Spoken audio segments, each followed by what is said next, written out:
Good morning. Today is June 11, 2026, Thursday. First reading was taken from Acts chapter 11, verses 21 to 26, and chapter 13, verses 1 to 3. A great number who believed turned to the Lord. The report of this came to the ears of the church in Jerusalem, and they sent Barnabas to Antioch. When he came and saw the grace of God, he was glad, and he exhorted them all to remain faithful to the Lord with steadfast purpose. For he was a good man, full of the Holy Spirit and of faith, and a great many people were added to the Lord. So Barnabas went to Tarsus to look for Saul, and when he had found him, he brought him to Antioch. For a whole year they met with the church and taught a great many people, and in Antioch the disciples were first called Christians. Now there were in the church at Antioch prophets and teachers: Barnabas, Simeon who was called Niger, Lucius and of Cyrene, Manaen, a lifelong friend of Herod the Tetrarch, and Saul. While they were worshiping the Lord and fasting, the Holy Spirit said, "Set apart for me Barnabas and Saul for the work to which I have called them." Then, after fasting and praying, they laid their hands on them and sent them off. The Lord has shown his deliverance to the nations. O sing a new song to the Lord, for he has worked wonders. His right hand and his holy arm had brought salvation. The Lord has shown his deliverance to the nations.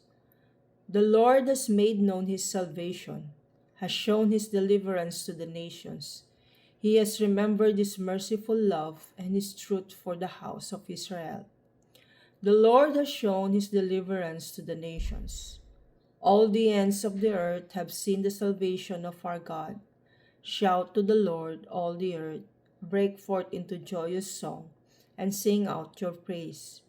The Lord has shown his deliverance to the nation. Sing psalms to the Lord with the harp and the sound of song, with trumpets and the sound of the horn. Raise a shout before the King, the Lord. The Lord has shown his deliverance to the nations. Alleluia, alleluia. Go and make disciples of all nations, says the Lord.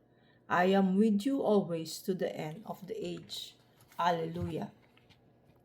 Today's gospel was taken from Matthew chapter 10, verses 7 to 13. Jesus said to his disciples, "Proclaim as you go, saying, the kingdom of heaven is at hand.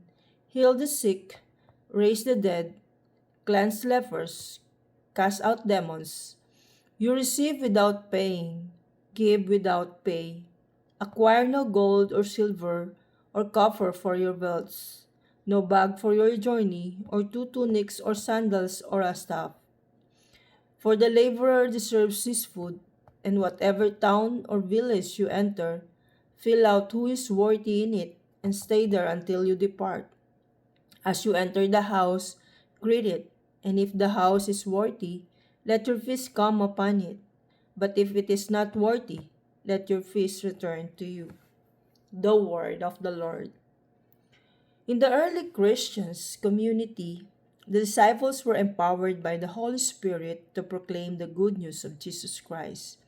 Barnabas, a son of encouragement, played a pivotal role in nurturing the faith of believers. Like Barnabas, we are called to be ambassadors of Christ, sharing the message of salvation with the world in need. The mission of Christ is rooted in Christ's event, the Paschal mystery of Jesus' life, death, and resurrection. As St. Paul writes, "He is the image of the invisible God. In him all things hold together." May we, like the apostles, be filled with the Holy Spirit, and may our lives reflect the love and compassion of Christ. May we be Christ bearers, shining his light in a world that longs for his presence. Good morning and have a blessed day.